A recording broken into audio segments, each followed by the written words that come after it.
1993 1993 की बात है। कहानी की सरजमीन है नेपाल, नेपाल का काठमांडू जो राजधानी है उनकी। 1993 में मुझे याद है कि तब पूरी दुनिया में इतनी ज्यादा सिक्योरिटी और सुरक्षा एयरपोर्ट पे भी नहीं हुआ करती थी, क्योंकि तब शायद टेररिज्म अपने पीक पे नहीं था, 9/11 हुआ नहीं था। 9/11 के बाद ही लोगों ने ये जाना कि एयरपोर्ट और एयर जो प्लेन है वो कितना खतरनाक हो सकता है किसी टेररिस्ट अटैक के लिए। और नेपाल वैसे भी बड़ा इस मामलों में माओवादियों का छोड़ दो तो अपना पीसफुल, दुनिया भर के सैलानी टूरिस्ट वहाँ घूमने आते और कैसीनो में जुआ खेलते। अपने इंडिया के आसपास के करीबी सबसे जो है देश नेपाली है, बहुत सारे इंडियन भी जाते हैं वहाँ कैसीनो में। मुझे नेपाल के कई कैसीनो को देखने का मौका मिला है। तो वहां के सबसे बड़े कैसीनो में से एक कैसीनो, उसका नाम था रॉयल कैसीनो। बहुत सारे लोग यहाँ खेलने के लिए आते थे, लेकिन इन सब का भी एक सीजन होता है। जैसे क्रिसमस, न्यू ईयर, ऐसे मौकों पर लोग बड़ी तादाद में आते हैं कैसीनो में। तो सबसे ज्यादा जुआ खेलने के लिए सबसे ज्यादा कमाई उसी दौर में होती है, मतलब कई 100 करोड़ रुपए, वो भी फॉरेन करेंसी में, डॉलर वॉलर में वहां ज्यादा खेल होता है, क्योंकि नेपाली करेंसी की वैसे क्योंकि वैल्यू नहीं है बाहर में, तो आमतौर पर जो डॉलर है उसी की मान्यता है, उसी में वहां उस कैसीनो में आप जाइए और खेलिए, एक्सचेंज कीजिए अपना करेंसी डॉलर में। तो इस कैसीनो की इस कमाई के बारे में कुछ चोरों को पता चला, और उन्हें यह भी पता चला कि इस कैसीनो में सबसे ज्यादा पैसे कब होते हैं। उन्हें यह भी पता चला कि इस कैसीनो की कमाई के पैसे कितने दिन में या कितने घंटे में बैंक तक पहुंचा दिए जाते हैं। अब बैंक में जाकर लूटना मुश्किल है। तो जब ये सारी चीजें पता चली तो उन्होंने कहा कि हमें तब इस कैसीनो को लूटना है जब सारे पैसे इस कैसीनो के अंदर हों और बैंक ना जाए। और ऐसे कौन कौन से मौके हैं जब कैसीनो के अंदर वो पैसा कुछ दिनों तक रखा हो। तो पता चला न्यू ईयर, 31 दिसंबर की नाइट, सबसे ज्यादा भीड़, सबसे ज्यादा कमाई, उसके बाद 1 जनवरी को छुट्टी, बैंक बंद। तो अगले दिन भी सारे पैसे उसी कैसीनो के में एक बेसमेंट है, उस बेसमेंट में एक तिजोरी है और उस तिजोरी में सारे पैसे रखे जाते हैं। यानी 24 घंटे हैं चोरों के पास उस कैसीनो में जाकर चोरी करने के लिए। अब ये बेसिक जानकारी सारी इकट्ठा हो गई। अब प्लान को जमीन पर उतारना था। 1993 जून का महीना, 6 चोर काठमांडू पहुंचते हैं। काठमांडू जाने के बाद उन्हें मालूम है कि उनका शिकार कौन सा कैसीनो है। उसी रॉयल कैसीनो के पास अब वो एक रिहायशी घर ढूंढते हैं किराए पे, और घर ऐसा हो कि थोड़ा आलीशान, पता चले कि इस घर में रहने वाले लोग रईस हैं, अमीर हैं। इत्तेफाक से एक बंगला खाली था। उन्होंने बंगले का किराया पूछा, जितना किराया था उन्होंने उससे ज्यादा ही दे दिया, मोल तोड़ कुछ किया नहीं। बंगले वाला भी खुश, उसने कहा चलो इतने पैसे मिल रहे हैं। 6 लोग थे ये, 6 के 6 को वो बंगला किराए पर दे दिया गया। अब ये 6 वहीं अपना बंगले में रहते, पार्टी करते, शाम को घूमते, इधर उधर जाते, बाकी कैसीनो में जुआ खेलते, लेकिन उस कैसीनो में नहीं जाते जहां इनको जाना था। धीरे धीरे वक्त बीता। अब जानबूझकर उस कैसीनो में इनमें से कोई नहीं गया था, लेकिन इनकी सारी नजर उस कैसीनो की हर गतिविधियों पर रहती थी। इन्होंने पता करना शुरू किया कि उस कैसीनो में कितने स्टाफ हैं, कितने सिक्योरिटी गार्ड हैं, क्या क्या चीजें हैं वहां पर। अब जो साजिश का पहला चरण था, फर्स्ट फेज प्लानिंग के इनके, वो ये था कि कैसीनो के इस स्टाफ से दोस्ती करो, और दोस्ती ऐसी कि उन्हें पता ही नहीं कि उसके इस कैसीनो से कोई मतलब भी है, लेकिन दोस्ती ऐसे भी कि दिखाओ कि हम कितने रईस लोग हैं, कितने बड़े लोग हैं, अय्याश लोग हैं, पैसे खर्च करने आए, बेपनाह पैसे हमारे पास। अब इन्होंने एक एक कर उस कैसीनो के स्टाफ को अपने बंगले पर बुलाकर दावत देनी शुरू कर दी। जैसे ऐसी गए, उनको पता सब कुछ नजर रखे हुए, कौन कहाँ रहता है, क्या करता है। अब कहीं सिगरेट पीते हुए कहीं कैसीनो के बाहर कोई टकरा गया, हाय हेलो हुआ, बोला आप हमें अच्छे लगे, आइए कभी हमारे पास। अब वो सब भी मुलाजिम, एक मुश्त एक बना हुआ तनख्वाह उनकी। उन्होंने कहा चलो अच्छे लोग, तो एक एक कर स्टाफ घर आते, उनको महंगी महंगी शराब पिलाते, अच्छा खाना खिलाते, और जाते आते कुछ गिफ्ट भी देते, और बदले में कुछ नहीं, बस ये की दोस्ती है, वो भी खुश। ऐसे करके उन्होंने अलग अलग वक्त में अलग अलग कैसीनो के स्टाफ को अपने बुलाना शुरू किया। लेकिन सबसे एक बात कही, उन्होंने कहा देखो हमारे पास पैसे वैसे बहुत है, माहौल ठीक नहीं है, तो आपको मैं दावत देता हूँ, पार्टी देता हूँ, गिफ्ट देता हूँ, इसके बारे में प्लीज आप बाहर किसी को मत बताना, क्योंकि ये हमारे लिए अनजान देश है, कुछ भी हो सकता है। अब उधर स्टाफ की भी मजबूरी कि वो क्यों बताए कि मैं एक जगह पार्टी करने गया और मुझे ऐसे ऐसे गिफ्ट मिल रहा है, वो भी उसका भी मतलब पूरा हो गया, वो भी खामोश। और इसी खामोशी का फायदा उठाकर धीरे धीरे उन्होंने जितने मेन स्टाफ थे उन सबको अलग अलग मौकों पर घर बुलाया, उनसे दोस्ती की, पार्टी की, गिफ्ट दिया, एक तरह से उनका भरोसा जीत लिया। और उन्हें भी ये पता है कि नहीं, बुलाता है, खिलाता पिलाता है, गिफ्ट देता है और हमसे कोई काम तो कराता नहीं, ना पूछता है, ना कोई जानकारी। और ये लोग कैसीनो के बारे में कोई बात नहीं करते, बल्कि जो स्टाफ आता अगर वो बताना भी चाहता तो ये कहते हैं हमारा इसमें इंटरेस्ट नहीं है। धीरे धीरे वक्त बीता, कैसीनो के सारे स्टाफ के साथ इनकी ठीक ठाक दोस्ती हो गई। आधी जानकारी कैसीनो के बारे में पहली मिली। अब दूसरा फेज ये था कि कैसीनो की इनसाइड पूरी जानकारी ली जाए। अब इनसाइड जानकारी लेने के लिए क्या, तो अंदर जाना पड़ेगा। पहले स्टाफ का भरोसा जीता, कुछ दिन का गैप रखा, फिर उसके बाद ये कैसीनो में दाखिल हुए और जाके यूं ही नॉर्मल खेला। 6 लोग थे, 1-2 लाख रुपए जीते, 1-2 लाख रुपए हारे। अब वहां स्टाफ सब देख रहे और पहचान रहे कि ये तो वही लोग हैं, इन्होंने मुस्कुराया, हाय हेलो, लेकिन बहुत नॉर्मल आकर खेले। हारे तो कोई बात नहीं, उठ के चले गए, और जीते तो वो पैसा जो है उन्होंने वहीं स्टाफ में बांट दिया। अब स्टाफ को भी लगा इतने अमीर लोग हैं यार, इनके लिए 2-3 लाख रुपए क्या बात है। जीत की रकम इन्होंने उड़ा दी, या तो कहा कि मेरी तरफ से खाना, मेरी तरफ से ड्रिंक। अब लेकिन इस दौरान में उन्होंने अंदर आकर कैसीनो की एक एक करके सारी जानकारी हासिल करनी शुरू की। मैनेजर कहाँ बैठता है, इनका तिजोरी कहाँ है। फिर उन्होंने बताया, मैनेजर से धीरे धीरे भी दोस्ती की कि हम भी यहाँ हैं, सुना नेपाल सेफ नहीं है, तो आप लोगों को तो और खतरा है, यहाँ पे तो आप गलर और ये सब रखते नहीं है। तो उसने बताया नहीं, कुछ सिक्योरिटी गार्ड है हमारे पास, हथियार भी है, लेकिन हमारा सेफ है वो सब कुछ। तो बातें करके भरोसे में ले लेकर सबसे जानकारी उन्होंने हासिल करनी शुरू कर दी। इन सारी चीजों में करीब 5 महीने बीत गए। इस दौरान में हुआ ये कि जिस बंगले में ये चारों किराए पर रहते थे, उस बंगले के बराबर में एक खाली प्लॉट था। उस प्लॉट पे एक कमरा बना हुआ था और उस एक कमरे में एक अकेला नौजवान रहता था। उसका नाम था सतपाल। सतपाल जिस प्लॉट पर रहता था उस प्लॉट की कीमत काफी थी, लेकिन उसके फादर के दोस्त की वो प्लॉट थी। ये गांव में रहता था, काठमांडू बुला लिया। अब इसके फादर के दोस्त को ये था कि प्लॉट पे कमरा बनाकर ये रहेगा ताकि इस प्लॉट पे कोई कभी कब्जा ना कर ले, अवैध इलीगल कंस्ट्रक्शन ना करे। तो उनका भी काम, और इधर ये था कि सतपाल को चलो एक छत मिल गई काठमांडू जैसे शहर में, तो अपना रहता, लेकिन बहुत ही सुस्त, काहिल, काम काज करना उसको शौक नहीं। तो उसी प्लॉट पे रहता और इत्तेफाक से उस बंगले के बिल्कुल बराबर में। अब वो वहीं रहता, दिन भर पड़ा रहता, तो अक्सर देखता कि बहुत सारे लोग मेहमान आते थे यहाँ पे, पार्टियां चलती, देर रात तक शोर होता है, आवाज आती है। फिर उसने देखा कि कुछ रॉयल कैसीनो की गाड़ियां भी जो है वो इसके घर पे आती हैं, उसमें स्टाफ आते थे अलग अलग। तो उसने कहा यार बड़े लोग हैं, काश हमारी भी दोस्ती हो जाए, हम पे इनकी नजर पड़ जाए तो हमें भी कुछ काम दे दें या कुछ हमारी जिंदगी पलट दें। लेकिन वो लोग उससे बात नहीं करते थे। उसने कई बार आमने सामने आकर घर के बाहर खड़ा रहता है कि शायद एक नजर पड़े, और इग्नोर कर देते थे। इत्तेफाक से एक रात ये सारे नशे में पार्टी कर रहे थे और इन्होंने अचानक कहा कि बस अब हमारे दिन बदलने वाले हैं, हम सब बहुत अमीर होने वाले हैं। ये बात सतपाल के कान तक पहुंच गई।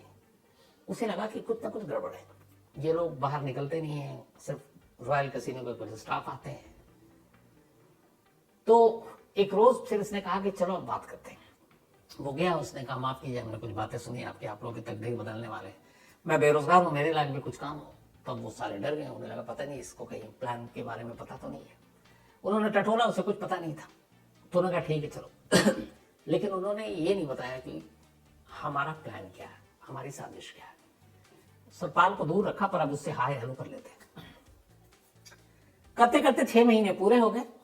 31 दिसंबर की रात आई, वो रात जिस रात काठमांडू में सबसे बड़ी चोरी होनी थी। 6 के 6 तैयार, रात के वक्त सभी उस कैसीनो में पहुंचे। चूंकि न्यू ईयर की नाइट थी, बहुत सारे मेहमान गेस्ट आए हुए थे और उसने पता कर रखा था इन लोगों ने कि आज सबसे ज्यादा लोग होंगे यहाँ पर। सब अंदर गए। इन सब के हाथ में मिठाइयों का डब्बा था एक। अब चूंकि सारे स्टाफ को लगभग ये पार्टी दे चुके थे घर पे, सब इनको जानता था, तो किसी ने कोई तलाशी, कोई रोक टोक भी नहीं। आइए सर, कई बार खेल के गए। इनकी कोर्ट में कुछ हथियार थे, लेकिन सिक्योरिटी गार्ड का जो चीफ था वो भी घर पे पार्टी कर चुका था। देखते ही वो भी आओ भगत के लिए तैयार, आइए साहब। अब ये खूब सारे पैसे लेके उस दिन पहुंचे। उसके बाद इन्होंने अपना मिठाई का डब्बा, किसी ने रोका नहीं, टेबल पे बैठे 6 के 6 अलग अलग टेबल पर बैठकर अब जुआ खेल रहे। जुआ खेलते खेलते अचानक एक ने अनाउंस किया वहां से, उसने कहा कि आज न्यू ईयर है, हम लोगों के लिए बहुत बड़ी और इम्पोर्टेंट रात है, खुशियों की रात है, कल से नया साल शुरू होगा, 94 में हम दाखिल होंगे। तो आज यहाँ जितने भी मेहमान हैं उन सब के डिनर एंड ड्रिंक हमारी तरफ से। जलवा पहले ही एक स्टाफ देख चुका था कि ये लोग बहुत पैसे वाले हैं, जीतते हैं तो यहीं लुटा देते हैं। तालियां बजी, करीब 200 से ज्यादा गेस्ट थे उस वक्त कैसीनो में। उन्होंने कहा वेरी गुड अनाउंसमेंट हो गया। अब लोग और जोश से पीने लगे, खाने लगे कि अब तो पैसे भी नहीं देने। रात के 12:01, 12 बजा, 93 से 94 में दाखिल हो गए। खूब हुड़दंग हुआ, लोगों ने पीना खाना शुरू किया। अब ये था कि सब कुछ फ्री है।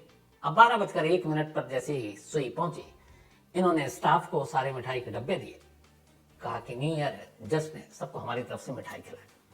वो जो मिठाई था वो काठमांडू के एक बहुत ही रेपुटेटेड स्वीट शॉप की मिठाई थी। मतलब देख के डब्बा लगा था ये बहुत महंगा है। खुश ये भी था कि सारे स्टाफ भी खाओ। सारे स्टाफ, सिक्योरिटी गार्ड, गेस्ट, सबको मिठाइयाँ बांटने जाने लगी। सबने खाना शुरू किया, झूमते नाचते गाते मिठाई खाई। उसके 10-5 मिनट के बाद लोग ऊँघना शुरू हुए। कोई धीरे धीरे हाथ में गिलास है टेबल पे ही लुढ़क रहा है, कोई कहीं कोई कहीं कोई कहीं। और ये 6 के 6 बैठे हुए सबको देख रहे हैं। थोड़ी देर के बाद मिठाई ने अपना काम कर दिया, बेहोशी की हालत में लोगों को ला दिया था। अब इन्हें ये नहीं पता था कि जो नीचे लॉकर है उसकी 2 चाबी है। एक चाबी उस कैसीनो के मैनेजर की जेब में है और दूसरी जो चीफ सिक्योरिटी गार्ड है उसकी जेब में।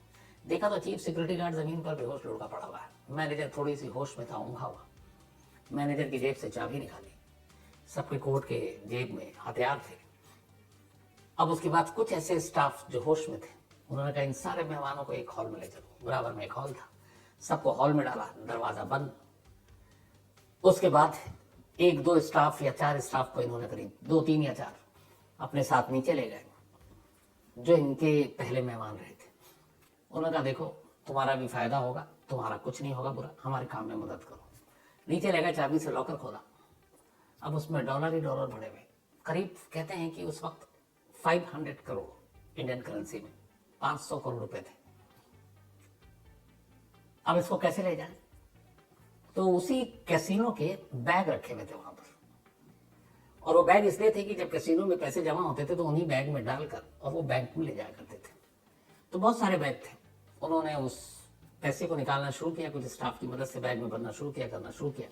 करते करते 22 बैग में सारे पैसे भरे। तो उन्होंने 22 बैग भर लिए। अब 22 बैग लेकर ये कैसे जाए? बाहर एक ट्रक पहले से खड़ा था, 22 बैग उस ट्रक में रखा गया। ट्रक में बाहर ये लोग निकलते हैं, बाकी के स्टाफ थे उनको अंदर ही कुछ पैसे देकर बंद कर दिया। अब ये लोग एयरपोर्ट की तरफ, सीधे ट्रक में एयरपोर्ट। एयरपोर्ट पहुंचते हुए एयरपोर्ट के कार्गो में ट्रक जाता है। पहले से इन्होंने कोरियर बुक कर रखे थे। वहां जाते हैं और वहां पे भी कार्गो की सारी इनकी सेटिंग थी कि हम कुछ सामान लेंगे, कोई चेकिंग नहीं होगी। और ये 93 मैंने शुरू में आपको कहा, उस वक्त सिक्योरिटी, बॉम्ब, टेररिस्ट ये सब कुछ नहीं था। स्मगलिंग और ये चीजें होती थी, आप मुंह भर दीजिए, रिश्वत दे दीजिए, काम हो जाता था। इन्होंने 22 बैग दिए, कुरियर पहले से ही बुक था। उन्होंने कहा ये रही पर्ची, एडवांस बुकिंग की, और ये जाएगा कुरियर। वो एड्रेस दिया कहाँ जाना है। देने के बाद उधर से एक इनको पर्ची मिली, और ये पर्ची लेकर अब बाहर निकलने वाले हैं। लेकिन इस दौरान में इधर इस रॉबरी की खबर, उधर जो कुछ स्टाफ को छोड़ा उसमें 1-2 ईमानदार भी था। उसने देखा ये लोग बाहर निकले, वो किसी पिछले दरवाजे से बाहर निकला, शोर मचाना शुरू किया, पुलिस को फोन किया। अब नेपाल पुलिस कैसीनो के बाहर कैसीनो के बाहर पुलिस आई, सारे हालात देखे, लोग बेहोश। पूछा तो बताया कि ट्रक से गए। रास्ते में नेपाल पुलिस ने और लोगों से पता किया कि ट्रक किधर गया, तो पता चला एयरपोर्ट के रूट पर। अब नेपाल पुलिस की टीम एयरपोर्ट पहुंच गई, एयरपोर्ट को घेर लिया। जैसे ही एयरपोर्ट पहुंचे तब तक इधर इन चोरों को पता चला कि नेपाल पुलिस आ रही है। इन्होंने बैग कुरियर कर दिया था, सारे निकाल लिए थे। वापस आनंद फानन में ट्रक पर बैठे, ट्रक को अभी लेके फिर से तेज रफ्तार में भागने लगे, झांसा देने के लिए, ताकि पुलिस को लगे कि ये हमें देखकर भाग रहे हैं। अब ये भागते गए, पुलिस पीछा करती गई, लगा कि कहां तक भागेंगे, पकड़ लेंगे। तभी ट्रक एक पुल पर पहुंचा, नीचे नदी थी। इन लोगों ने ट्रक को नदी में गिरा दिया। नदी में गिरा, चोर बाहर खुद नदी में गिरे, तैरने लगे। पुलिस की टीम पहुंची, गोताखोरों को बुलाया गया, नाव बुलाए गए, क्रेन बुलाई गई।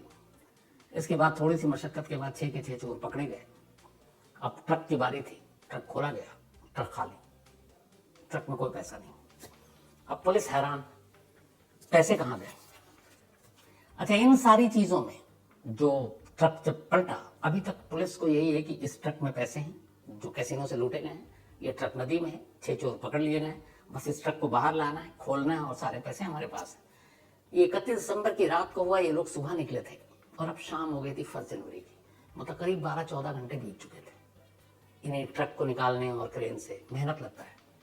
शाम होने के बाद जब ट्रक बाहर आया, ट्रक को खोला गया, तो पुलिस की आंखें फटी की फटी रह गई, क्योंकि ट्रक के अंदर कुछ था ही नहीं। अब पुलिस ने पूछना शुरू किया, वो मुंह ना खोले, सारे पैसे गए कहां? पुलिस को ये पता ही नहीं और वो अपनी बात बताने को तैयार नहीं। इधर ये सारी चीजें चल रही है, उधर सतपाल जो है उसकी कहानी दूसरी है। वो शख्स 31 दिसंबर को उसे लग रहा था कि ये लोग कुछ करने वाले हैं। जब रात को ये कैसीनो जाने के लिए तैयार हुए तो वो चुपचाप उनके पीछे पीछे चलना शुरू कर दिया। वो कैसीनो तक गया, कैसीनो के अंदर नहीं गया, वो बाहर इंतजार करने लगा कि आज देखता हूं ये क्या कर रहे हैं। उसे मालूम नहीं था क्या होना है। वो कैसीनो के बाहर देर रात तक खड़ा रहा, क्योंकि वो बाहर निकले नहीं। अचानक देर रात उसने देखा कि एक ट्रक, फिर देखा उसने वो 6 के 6 लोग, 22 बैग ट्रक में है और वो बैठ रहे हैं। उसे लगा ये क्या मामला है। उसके बाद वो ट्रक चला गया और ये परेशान कि हुआ क्या है। खैर, इसके बाद उसको अगले दिन पता चला कि एक ट्रक ये लुट गया, चोर नदी में पकड़े गए।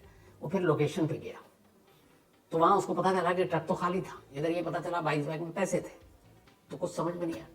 तभी उसे ये भी पता चला कि ये लोग एयरपोर्ट की तरफ गए थे, लेकिन फिर पुलिस को देख के एयरपोर्ट की तरफ से मुड़ गए। जो काम पुलिस का था वो सतपाल कर रहा है। वो पहुंच गया एयरपोर्ट की तरफ कार्गो पता करने के लिए, लेकिन उसे कोई जानकारी नहीं मिली। वो पता करना अपने लेवल पे, कोई प्लेन उड़ गई, क्या हुआ, कोई जान। अब वो वापस आया। अब उसका दिमाग चल रहा है कि पैसे हैं नहीं ट्रक में, ये लोग पुलिस के कब्जे में है, 22 बैग गायब है। वो गया तो कहाँ गया, उसे और कुछ सूझ नहीं रहा है। उसने कहा कि कुछ नहीं होगा तो कुछ जरूर। अब उसने कहा कि मैं इसी बंगले के बराबर में उसका प्लॉट था, तो दिन रात उसी बंगले के बाहर ही रहता, काम तो कुछ करता ही नहीं था। उसे पता नहीं किसका इंतजार था। 3 दिन बीते। 3 दिन के बाद अचानक एक डाकिया आया। डाकिया जब आया तो उसने घंटी बजाई बंगले की, ये देख रहा है। वापस आया, डाकिया मुड़ के जाने लगा तो उसने पूछा क्या हुआ। उसने कहा मैं 1-2 बार और आया था, घंटी बजाई, घर में कोई है नहीं, इनके लिए डाक एक लिफाफा था। तो उसने कहा मैं यहीं रहता हूँ, बाकी सब बाहर गए, दे दीजिए मुझे। उसने रिसीव किया, वो लिफाफा ले लिया। अब उस इनवेलप को खोलता है। जब उस इनवेलप को खोलता है तो देखता है कि अंदर एक कार्गो की पर्ची है, और पर्ची में यह था कि आपने जो कुरियर बुक कराया है वो कुरियर का सामान, मतलब जहां जो एड्रेस है वो वहां पहुंच जाएगा, बाकी आप आकर अपनी बाकी चीजें जो कागजी कार्रवाई है वो पूरी कर लीजिए। ये पढ़ता है और सीधा जो एड्रेस था जहां जाना था, कार्गो पहुंचता है। कार्गो में उस कुरियर कंपनी के काउंटर पर जाता है, पर्ची दिखाता है। पर्ची दिखाता है तो फिर उसको एक दूसरी पर्ची दी जाती है कि ये रहा आपका सामान, कि जहाँ पे आपने जो भेजा था एड्रेस, ये यहाँ से उड़ चुका है। और वहाँ आप कल, उन्होंने टाइम दिया उसका कि 24 घंटे के बाद वहाँ के आप कार्गो से अपना सामान रिसीव कर लीजिएगा, और ये पर्ची दिखाएंगे आपको, वहाँ मिल जाएगा। और वहाँ का एक एड्रेस भी था। अब वहाँ कहाँ, जब ये गया तो उसने देखा कि कार्गो कंपनी ने दिया, उसमें ये था कि ये 22 बैग है और इन बैग को कार्गो से भेजा गया। कहाँ? जमैका, वेस्ट इंडीज का एक इलाका है। जमैका का एक पता था और उसी पते पर उसको बैग को भेजा गया था। अब जब इसने ये देखा, इसने पता नहीं इधर उधर से कहाँ जुगाड़ किया, उसके बाद फ्लाइट पकड़ी, जमैका पहुंच गया। जमैका जाने के बाद अब इसके पास वो पता है और कार्गो भी कंपनी है। तो पहले तो उसने कहा कि उस पते पे पहुंचते, क्या पता बैग पहुंच गया हो तो सारा काम गड़बड़ा जाएगा। वो उस पते पे पहुंचा, तो जिस पते पर पहुंचा वो पता जो था वो एक घर का था, और उस घर में सिर्फ एक अकेला बुजुर्ग रहता था। उसे जाकर पूछा कि कुछ कार्गो और ये कुछ आया था हमारे यहाँ।